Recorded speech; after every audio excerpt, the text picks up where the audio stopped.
mis queridos hermanos? Sean ustedes bienvenidos a este estudio del libro de los Hechos. Estamos estudiando la Biblia, ¿verdad? Ya estamos en el último capítulo. Estoy emocionado por todo lo que hemos estado aprendiendo del libro de los Hechos, que nos va a servir no solamente para nuestra vida cristiana, para la vida de iglesia. Tenemos un modelo a seguir, un patrón a seguir, y vemos cómo Dios se ha manifestado con estos hombres de Dios que empezaron todo esto del Evangelio hasta que llegó a nuestras manos esta Biblia, hasta que llegó alguien y nos predicó de Cristo. Y nosotros creímos y bueno, Dios nos transformó. Y por eso es que estoy emocionado. Hoy es el último día, hoy nuestro último capítulo, el capítulo 28 del libro de los Hechos. Próximamente, la siguiente semana, estaremos empezando el libro de Santiago.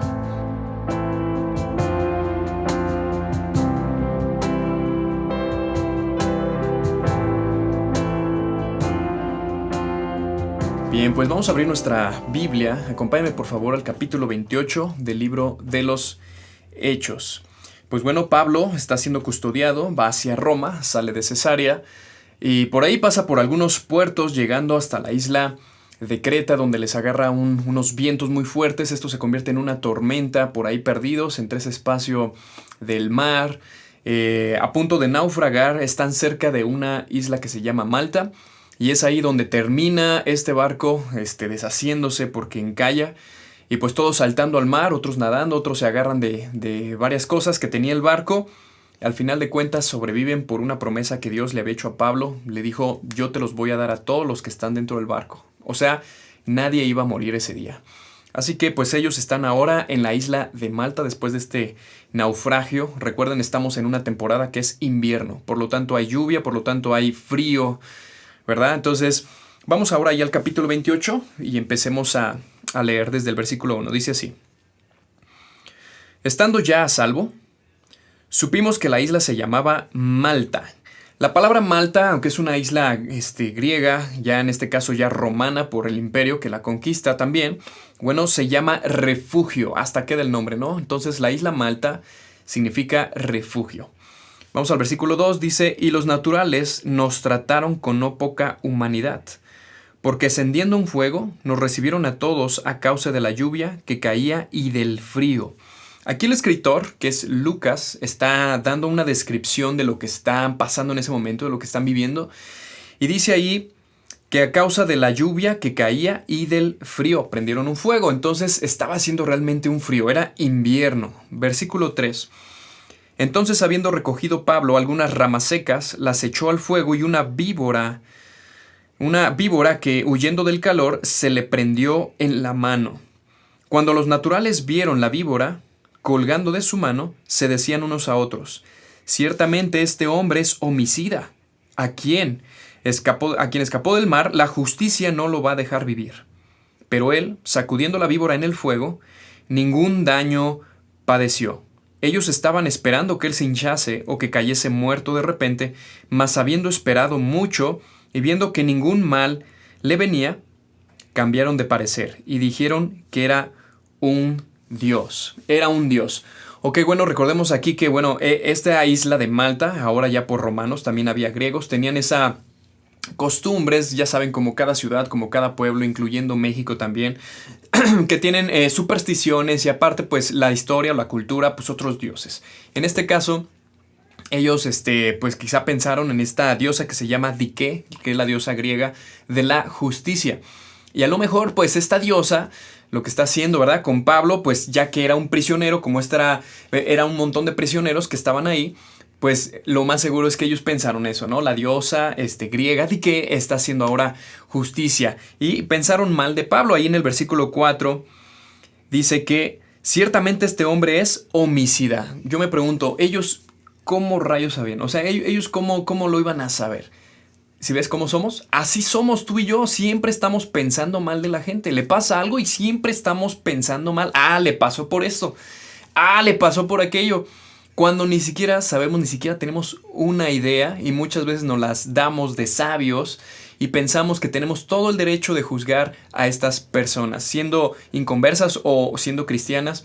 Muchas veces pasa por igual y cuando pasa algo fuerte, algo difícil, cuando una persona se enferma o cuando una persona cae o tiene un accidente o aún muere, siempre estamos dispuestos a juzgar, siempre estamos dispuestos a hablar de aquellas cosas que Dios en el control, que Dios ahora sí, en su soberanía permite por muchas razones. Nosotros conocemos que hay propósitos. De hecho, cuando vamos a la palabra de Dios, Dios siempre va a tener propósitos. Y no siempre es por pecado, no siempre es por prueba, no siempre es por disciplina. Dios va a utilizar ciertas maneras, de muchas maneras, para mostrar siempre su amor por las personas.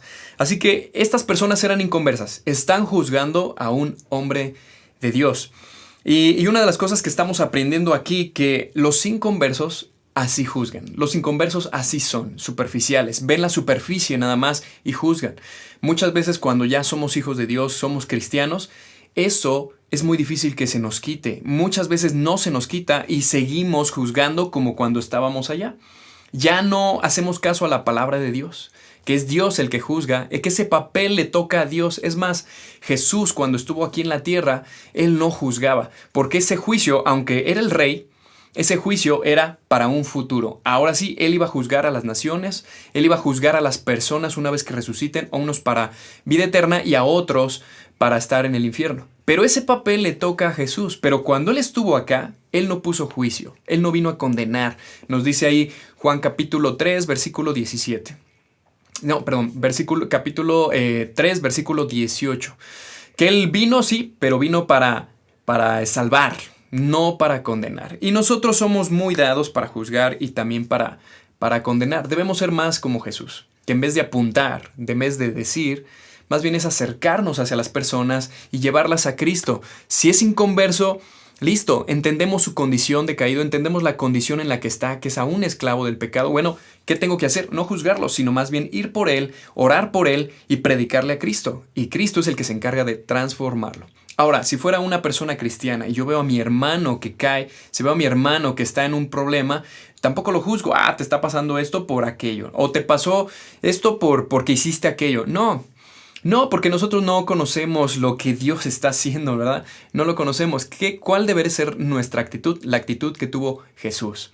¿Qué? Es de exhortar, es de ir con el hermano, de orar. Ni siquiera es preguntarle, oye, fíjate que eso te pasa por esto. No, porque somos piedra de tropiezo. Somos piedra de tropiezo no solamente a nuestra propia familia, estoy hablando de la familia de Cristo, sino que también a los inconversos podemos ser piedra de tropiezo.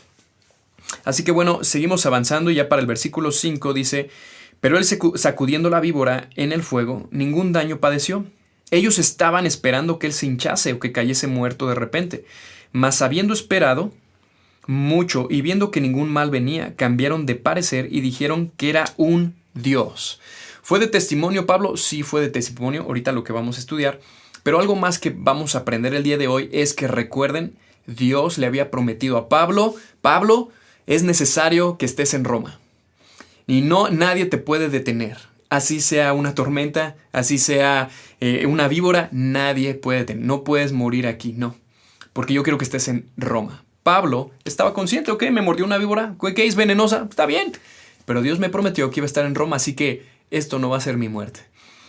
Recuerda que Dios nos ha dado promesas. Y si tú no confías en eso, pues es triste, ¿no? Sin embargo, debemos aprender a confiar en Jesús, debemos aprender a confiar en lo que Dios nos ha confiado, en lo que Dios nos ha prometido, y Dios es fiel. Dios es fiel con aquellos que le creen, con aquellos que tienen fe, que tienen esperanza y la tienen puesta en Jesús, no en una religión, no en un líder, no en personas, no, en Jesús. Pablo, más que puesto, su fe estaba puesta en Jesús. Por eso lo que estaba sucediendo. Él estaba tranquilo y daba esa tranquilidad, le emanaba a los demás, como vimos la última vez, ¿verdad? ¿Recuerdan? Versículo 7 dice, y en aquellos lugares había propiedades de un hombre principal de la isla llamado Publio, que nos recibió y hospedó solícitamente 3 días. Y aconteció que el padre de Publio estaba en cama, enfermo de fiebre y de disentería, y entró Pablo a verle, y después de haber orado, le impuso las manos y le sanó. Primero que nada, él dice acá que era el hombre principal de la isla. ¿Qué quiere decir? Que él era un hombre importante que estaba representando a Roma en la isla. Y fíjense nada más que no es coincidencia, no es casualidad. Parece ser que Dios teniendo el plan de que Pablo le iba a hablar a personas de muy alto rango, difíciles de alcanzar, bueno, Pablo una vez más entra a la casa de alguien importante en Malta. Pero iba a ser diferente. Él ahora iba a ser usado para un milagro, de manera que a lo mejor esos de la casa e incluso esa persona, este papá de Publio, que despierta ya sano, a lo mejor también se convierte. Si ves hasta dónde va Dios usando a un hombre que le cree a Dios. Así que dice aquí que este hombre principal de la isla llamado Publio, dice ahí en el 8 que aconteció que el padre de Publio estaba en cama enfermo de fiebre y de disentería. Por ahí la historia y por ahí algunos teólogos puede ser que nos esté hablando, o este pasaje nos estén hablando de una enfermedad muy común en esa temporada, muy común también en esos lugares mediterráneos, y se le llama la fiebre de Malta. Ahora, hoy en día, pues esta enfermedad es común pues ya en todo el mundo, ya se ha diseminado en todo el mundo, pero fue estudiada justamente en esta parte y ahora se le conoce también como brucelosis porque la causa una bacteria llamada Brucella. ¿Por qué? Porque se la descubrió por ahí un médico, ahí por el año, más bien por el siglo XIX, llamado David Bruce. Ahora se llama Brucella, ¿no? Esta bacteria, brucelosis, es el nombre de la enfermedad, pero es la misma. Y lo más seguro es que esta persona haya estado enferma de esta enfermedad causada por consumir lácteos o productos que tengan contaminación de cabras de ese lugar en específico. Es muy probable. Yo como soy médico, bueno, me gusta toda esta parte y trato de verlo así, ¿no? A lo mejor tú no eres médico, a lo mejor no te interesa esto, pero bueno, a mí se me hizo muy interesante estudiarlo y escucharlo y dije, wow, o sea, a lo mejor sí, pudo haber sido, tiene esos síntomas. Duran un mes, probablemente hasta 2 meses con esos síntomas. La gente puede morir de deshidratación. O sea, una diarrea se siente feo 3 días. ¿Te imaginas una semana? ¿Te imaginas 15 días o un mes? Puedes morir deshidratado. Así que en este momento no había medicamentos para esta enfermedad. Solamente quizá la mano de Dios, a través de Pablo, fue que hizo posible este milagro. Dice acá, 8, dice, y aconteció que el padre de Pulido estaba enfermo. Dice, y entró Pablo a verle y después de haber orado, le impuso las manos y le sanó. Un gran testimonio, Pablo, de nuevo, Dios usando a este hombre de Dios. Y seguramente esta familia escuchó el evangelio porque Pablo aprovechaba justamente de estas oportunidades. Versículo 9. Hecho esto, también los otros que en la isla tenían enfermedades venían y eran sanados. O sea, esto corrió, fue una gran noticia. Acá está pasando algo, acá ha habido milagros, acá el poder de Dios se está manifestando y inmediatamente la gente se dio cuenta que algo sucedía ahí. Dice que empezaron a llevar a sus enfermos y eso me recuerda al Señor Jesús, ¿verdad? Muchas veces cuando Él sanaba y de repente su fama se hacía grande y de repente ya todos traían sus enfermos, muchos se convertían, muchos nada más estaban ahí por conveniencia. Como es normal, me conviene estar ahí en la iglesia, me conviene estar ahí con Jesús, me conviene estar con esos líderes, pero realmente no quieren buscar a Dios. Muchas veces puede pasar eso, así que en este momento no sabemos, pero pasó en tiempos de Jesús. Cuando Jesús les habla fuerte y claro, esas personas que seguían, que eran multitudes, se fueron tristes. Y todavía les dice Jesús a sus discípulos, a ver, ¿ustedes también se quieren ir? Pues váyanse. Pero Pedro llega con Jesús y le dice, pues ¿a dónde iremos si tú tienes palabras de vida eterna? Esa es nuestra motivación. Nosotros seguimos a Jesús, no a líderes, no a pastores, no a misioneros, no a líderes, no a una iglesia, no a un grupo religioso, no a cierto grupo que se dice ser cristiano porque tiene a lo mejor la alabanza, tiene luces o tiene esto, tiene aquellos programas. No, realmente estamos aquí porque queremos seguir a Jesús, porque Él nos ha dado vida eterna. Esa debe ser nuestra motivación. Así que estamos aprendiendo, iglesia. Vamos al versículo 9. Dice, hecho esto, también los otros que en la isla tenían enfermedades venían y eran sanados, los cuales también nos honraron, dice, con muchas atenciones, y cuando zarpamos nos cargaron de las cosas necesarias. Dice, pasados 3 meses, nos hicimos a la vela una nave alejandrina. Dice que había invernado en la isla, la cual tenía por reseña a Castor y Pólux.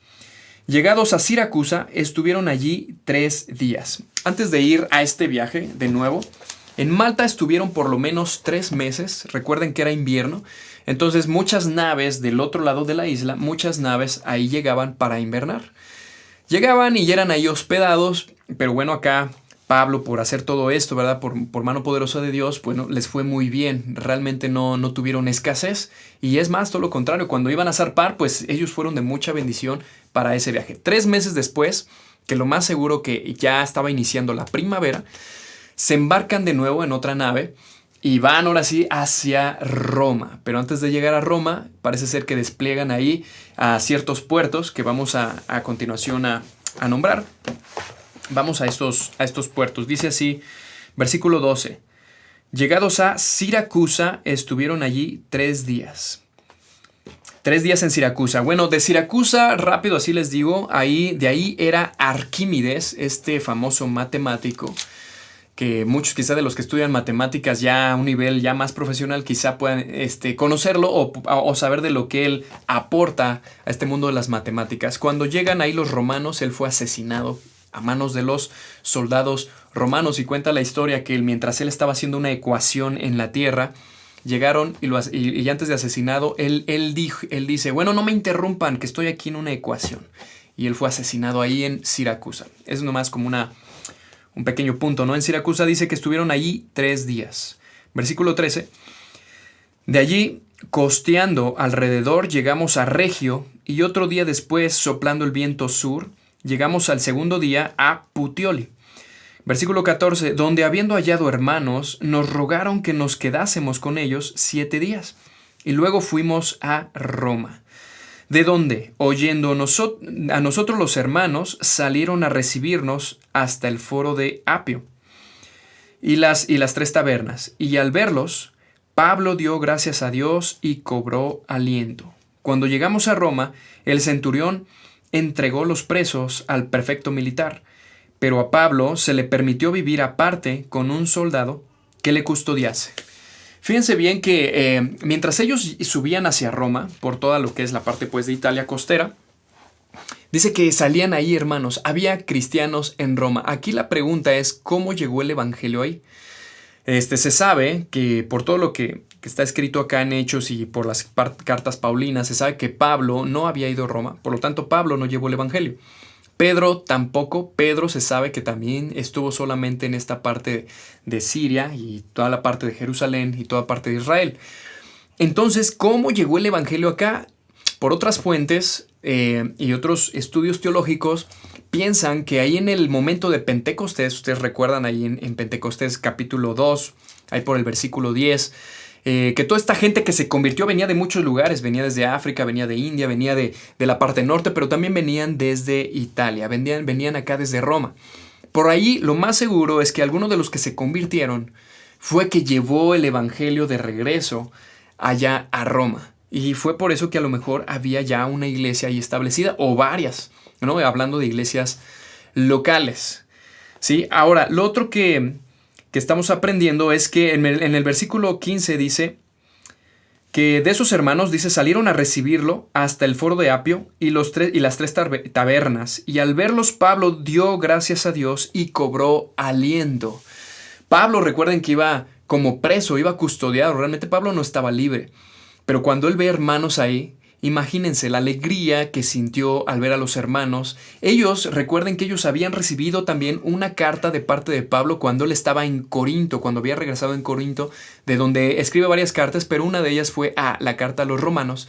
Y les dice, voy a ir, tengo planes de ir. No sé cuándo, pero tengo que ir. Pero voy mientras a Jerusalén. Ellos no contaban con que Pablo iba a venir, pero a lo mejor no en estas condiciones. Y Pablo tampoco, no tenía planes de ir en condiciones de preso.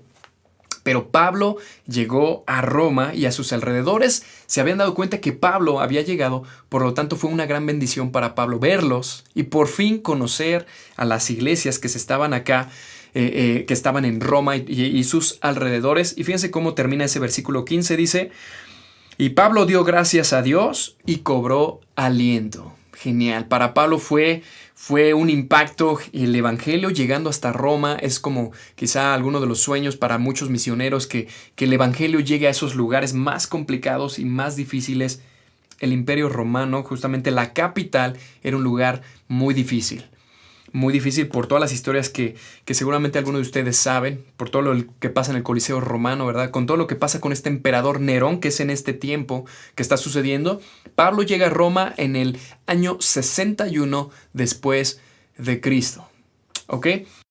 Bien, el versículo 30 nos habla que Pablo permaneció ahí 2 años en Roma antes de ser ejecutado, antes de tener su juicio. Pero acá vemos cómo los hermanos, todos querían conocer a Pablo y estaban ahí con Pablo, le ayudaban, estaban con él, pero llegó un momento en la vida en que Pablo fue abandonado. Estos mismos hermanos lo olvidaron. ¿Y cómo podemos saber eso? Fíjense, trasládate por favor ahí a segunda de Timoteo, capítulo 4, versículo 9 al 16, te lo voy a leer, dice así, esta carta se escribe estando ya ahí en Roma. Y Pablo acá escribe a Timoteo, dice, procura venir pronto a verme, porque Demas me ha desamparado, amando más este mundo, y se ha ido a Tesalónica. Crescente fue a Galacia, y Tito a Dalmacia. Solo Lucas está conmigo. Toma a Marcos y tráele contigo, porque me es útil para el ministerio. A Tíquico lo envié a Éfeso. Trae cuando vengas el capote que dejé en Troas en casa de Carpo, y los libros, mayormente los pergaminos. Alejandro, el caldelero, dice, me ha causado muchos males. El Señor le pague conforme a sus hechos. Guárdate tú también de él, pues en gran manera se ha opuesto a nuestras palabras. En mi primera defensa ninguno estuvo a mi lado, sino que todos me desampararon. No les sea tomado en cuenta.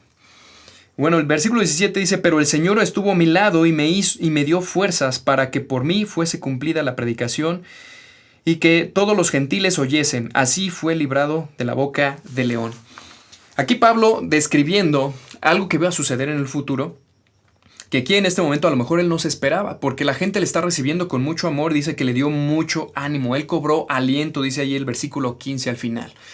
Pero él no contaba también con que tiempo después estos mismos hermanos, muchos de ellos le dan la espalda, muchos de ellos lo abandonan, muchos de ellos al ver que estaba en la cárcel quizá lo juzgaron, muchos de ellos le causaron problemas y lo abandonaron. Sin embargo, él desde la cárcel, como vamos a ver ahorita, él iba a seguir siendo una bendición, Dios lo tenía ahí con un propósito y por él iban a conocer muchas personas y él desde ahí iba a discipular a la siguiente generación que se iba a levantar más adelante.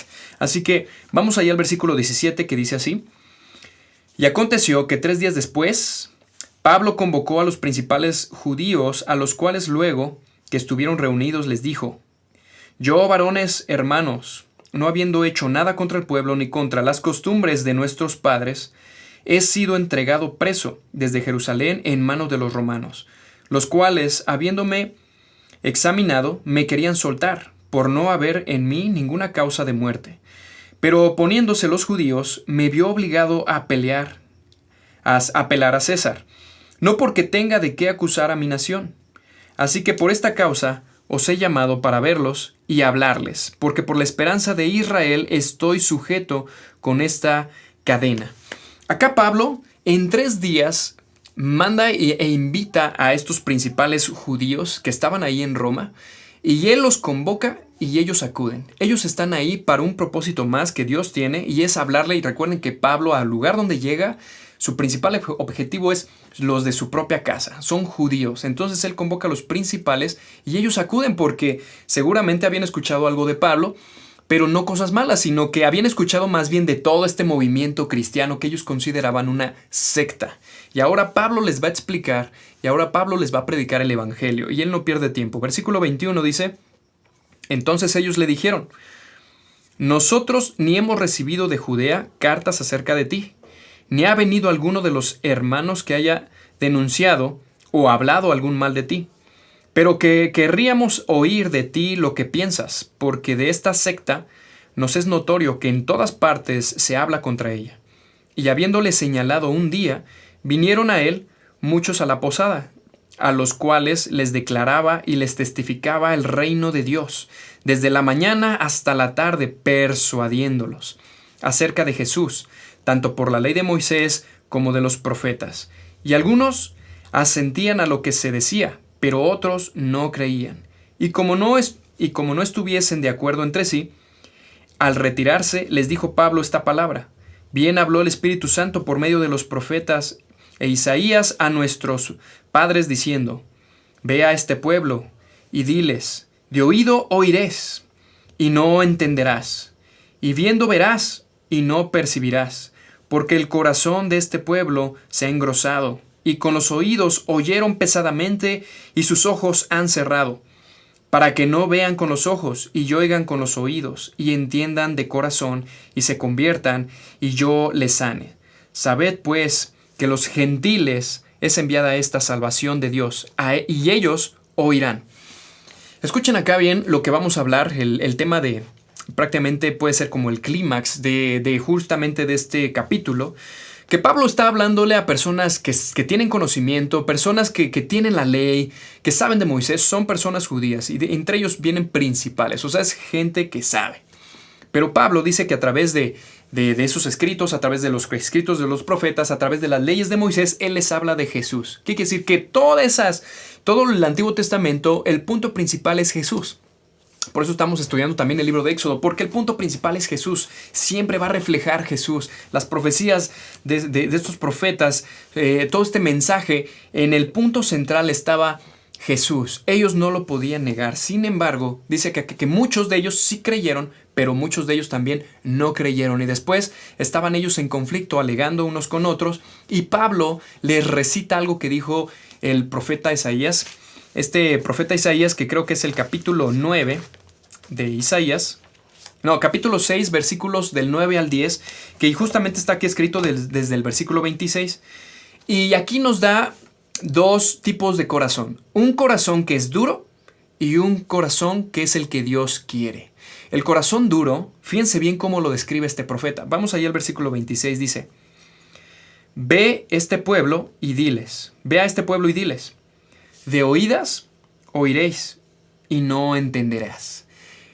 Para empezar, un corazón duro es así. Va a escuchar la palabra de Dios, va a escuchar el evangelio, pero ¿qué dice acá? Pero no entienden, no vas a entender. Otro dice acá: y viendo verás, pero no percibirás. Otra característica del corazón duro es esta, que ven incluso los milagros que Dios hace, ven incluso cómo las cosas se cumplen en Jesús, ven las profecías cómo Dios en Él son cumplidas en Jesús, o ven el poder a través de la iglesia, o ven el poder a través de personas, pero aún así ellos no lo perciben. Ese es un corazón duro. Dice ahí, incluso el 27 dice: porque el corazón de este pueblo se ha engrosado. Está tan grueso que no penetra, nada lo penetra. La palabra de Dios no está penetrando. Un corazón duro. Y aquí lo importante es que tú te puedas identificar en qué parte estás. Estás en esta primera parte porque la siguiente parte nos habla de ese corazón que Dios quiere y que Dios lo hará con su pueblo en un futuro. Dice así, ahí en el versículo 27, dice: y con los oídos oyeron pesadamente, ¿no? Y después dice: y sus ojos han cerrado. Pero después nos habla de ese siguiente corazón. Dice: para que no vean con los ojos y oigan con los oídos y entiendan de corazón. Entiendan de corazón. Dice: y se conviertan. Y después, ¿qué va a pasar? Y yo los sane. Yo creo que aquí cada quien tiene algún testimonio si es que ya eres hijo de Dios. Yo por mi parte, yo creo que durante años, estamos hablando de 3 a 4 años, que tuve gente a mi alrededor que me hablaba. Primero fueron quizá mi familia, mis padres, pero después tuve personas de la iglesia, quizá personas, amigos más cercanos, e incluso pastores o prédicas que yo escuchaba, duros de corazón, hasta que un día Dios, pues claro, me quebrantó, y ese corazón, como dice acá, entiende, ese corazón que entiende y se convierte, y dice: y yo lo sane. Eso fue lo que sucedió conmigo. Ese corazón se convirtió y ese Jesús vino a habitar a mi vida y me sanó, me restauró, me dio una vida nueva, nací de nuevo y Él me dio una nueva oportunidad. Y eso fue genial, le dio un giro a mi vida y fue genial. Quizá es el testimonio de muchos de ustedes. Pero incluso, aún habiendo cristianos dentro de las iglesias, muchas veces podemos llegar a tener un corazón duro, que sí, ok, hubo un proceso en nuestra vida, pero de repente otra vez bajamos a esa parte y engrosamos nuestro corazón. Las palabras ya de la palabra de Dios ya no nos hace efecto, la prédica ya no nos hace efecto, el estudio de la palabra ya no nos hace efecto, escuchamos música cristiana, ya no nos hace ese efecto. ¿Qué quiere decir? Que ese corazón corre peligro. Es un corazón que se ha engrosado. Y corremos mucho peligro porque estamos perdiendo el gozo. No perdemos la salvación, sino más bien estamos perdiendo el gozo. Nos estamos amargando, nos estamos alejando de ese Dios y nos estamos alejando de ese propósito que Dios tiene para nuestra vida. Dios tenía un propósito para el pueblo de Israel. Era el Salvador, era el Mesías. Era esa persona que ellos esperaron. Pero ¿saben qué sucedió? Como ellos engrosaron su corazón, Pablo les recita esto y les dice: ya no más, hasta aquí. Este evangelio será predicado a los gentiles. Ellos escucharán. Así que, listo. Muchas veces en el pueblo de Dios va a suceder así. Listo, ¿no quieres entender? Listo. Ese propósito será para otra persona. Esa tarea que a lo mejor podrías cumplir, bueno, lo hará otra persona. Alguien que tenga ese corazón que escucha y ese corazón que se convierte otra vez a Dios. Así que es todos los días de levantarnos y agradecer a Dios. Gracias, Dios, porque tú me escogiste. Gracias, Dios, porque tú me salvaste. Gracias, Dios, quiero estar en tus propósitos. Quiero seguirte a donde tú me llames y ser obediente. Dame un corazón que entienda, un corazón que se convierta diariamente y que diariamente esté dispuesto a enfrentar los desafíos que estén. Pero gracias a esos desafíos es que podemos ver el poder de Dios como lo estuvo viendo Pablo. Ahorita en la conclusión vamos a hablar un poquito más de esto. Pero vamos al versículo 29 que dice así: y cuando hubo dicho esto, los judíos se fueron, ¿qué? Teniendo gran discusión entre sí. Dice: y Pablo permaneció ahí 2 años enteros en una casa alquilada y recibía a todos los que a él venían. Y versículo 31 termina genial. Ahora sí que este libro dice: predicando el reino de Dios y enseñando acerca del Señor Jesucristo abiertamente y sin impedimento. Durante esos 2 años Pablo no perdió el tiempo. Él sabía que su vida corría peligro. Él sabía que tarde o temprano, de alguna manera, él iba a perder su vida. Él no perdió el tiempo. Durante esos 2 años se dedicó, dice acá, a predicar el reino de Dios acerca del Señor Jesucristo. Listo, libremente. Toda esa gente venía, imagínense, a escuchar a Pablo, este predicador, esta persona que Dios utilizó. Bueno, terminamos con esto. La historia cuenta que Pablo fue absuelto de este juicio, pero poco de tiempo después, como él seguía predicando, otra vez fue arrestado y ahora sí, él fue sentenciado a muerte, fue decapitado. Así que por ahí está una película, ¿no?, que acaba de salir, creo que fue el año pasado, se la recomiendo que la vean, se llama Pablo Apóstol, ¿no? Y esta película nos narra un poquito de esta última parte que estamos leyendo y visualmente podemos darnos una idea de cómo pudo haber sido. Y bueno, así terminamos este libro de Hechos, donde estamos aprendiendo muchas cosas. Y te voy a dar algunas conclusiones en las cuales pues yo creo que estamos aprendiendo y yo aprendí.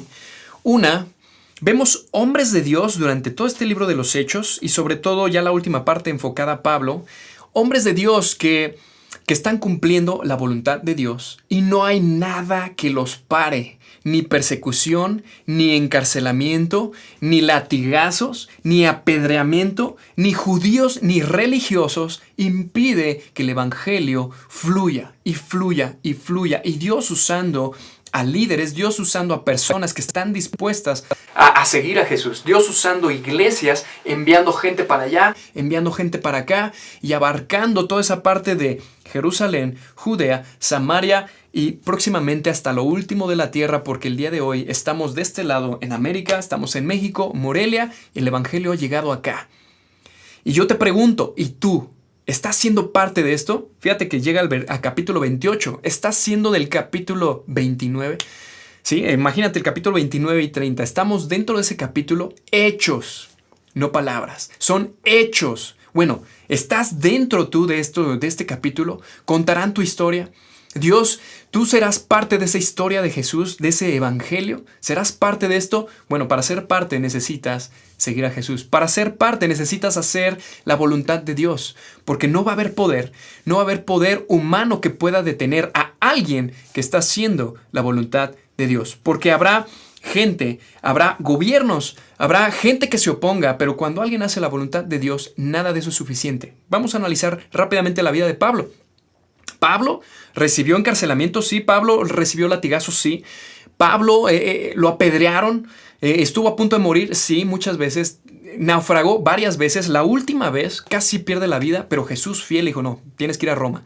Él confiado y seguía confiando en Jesús, Una serpiente lo muerde, ni aún la serpiente le quita la vida, ni una tormenta le quita la vida, ni las cadenas, ni el encarcelamiento, ni aunque aún la iglesia y muchos hermanos lo abandonaron, él estando preso, como ya vimos, ni aún así él podía dejar de cumplir el propósito que Dios tenía para Pablo, porque la voluntad de Pablo es siempre, la voluntad de Dios para Pablo, él la estaba cumpliendo y no hubo nada que se opusiera a la voluntad de Dios.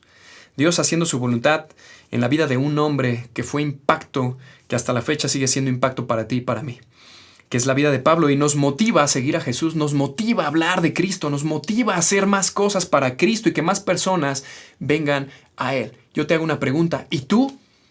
¿Te sientes motivado? ¿Te sientes motivado por la persona también de Jesús? ¿Te sientes motivado por la palabra de Dios?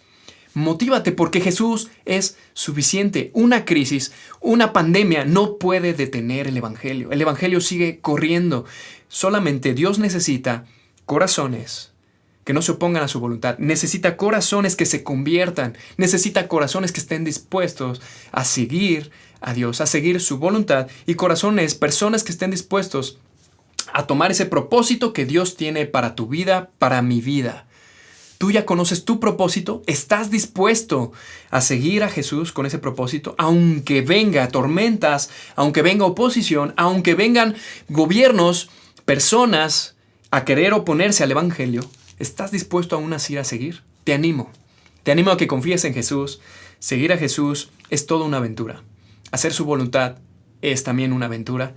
Y vemos aquí en Hechos cómo era la iglesia en ese tiempo, llena de amor, llena de muchas cosas. Incluso ahí, recuerdan desde el capítulo 4, ¿verdad? Que ninguno decía ser suyo, sino que todos abonaban, ¿verdad? Para las necesidades. Genial ese amor, porque ese amor fue esa explosión que hizo que el Evangelio corriera. La gente se convertía porque veía el amor. Así que, iglesia, Lampey, necesitamos amar a las personas. Necesitamos amar a nuestro Dios primeramente y que ese amor fluya a través de nosotros para amar a las personas, como lo vemos con Pedro, como lo vemos con estos apóstoles, pero también lo vemos con Pablo. Ese amor fluía por las personas y fue por eso que Dios utiliza a estas personas, por ese amor que emanaban hacia las personas, que el Evangelio corra en nuestra ciudad. Así que quedamos con esta enseñanza y cierra ahí tus ojos, vamos a orar. Si este es tu caso y tú quieres hacer la voluntad de Dios, amén. Te animo a que sigas a Jesús y que te pongas en manos de Dios, porque Dios tiene seguramente ese propósito para tu vida, que a lo mejor no sabes en dónde ni cómo empezar, pero deja que Dios te hable, deja que Dios llegue allá a tu corazón y te diga qué es el primer paso que tienes que hacer. Yo creo que el primer paso que tienes que hacer es conocer ese Dios, empezar a amar a ese Dios y después amar a las personas. Por ende, todo lo demás va a fluir. Todo lo demás fluye. Así que vamos a orar y terminamos próximamente. Empezamos el libro de Santiago. No te lo pierdas. Señor que estás en los cielos, gracias Padre por este día, gracias por este estudio, Señor, porque nos animas, nos reactivas, Señor. Gracias por tu amor tan grande, Padre, gracias por salvarnos, Señor. Gracias por esa gracia, Señor, que ha llegado a nuestra vida, y así mismo, Padre, queremos dar de gracia aquello que tú nos has dado, Padre. Permítenos seguir compartiendo de tu palabra, Padre, a más personas, a más jóvenes, Señor. Te pido que tú levantes siervos, Señor, que tú levantes jóvenes, que tú levantes mujeres y hombres que estén dispuestos, Señor, a predicar tu palabra, que estén dispuestos a seguirte, que sean valientes para amar, Señor, perdonar, dispuestos, Señor, para que lleven tu palabra, Señor, hasta lo último de la tierra. Te pido, Señor, que tú bendigas a la iglesia, Señor, a nivel mundial, que bendigas también a Iglesia Lampey, Señor, y todas las iglesias de aquí de Morelia, Señor. Y te pido, Padre, si hay alguien que esté escuchando, que a lo mejor quiere tomar alguna decisión, Señor, de servirte o de seguirte, Padre, te pido que tú le des el valor, que le des la valentía, Señor, y que tu Espíritu Santo le guíe a ese gran propósito que tienes para su vida, Señor. Bendícenos y cuídanos, Señor, en medio de esta crisis, y ábrenos pasos, Señor, y que sigamos adelante, Señor, predicando tu palabra a aquellas personas que más lo necesitan. En el nombre de Jesús. Amén. Iglesia, un abrazo. Nos vemos próximamente. Próximo miércoles empezamos el libro de Santiago.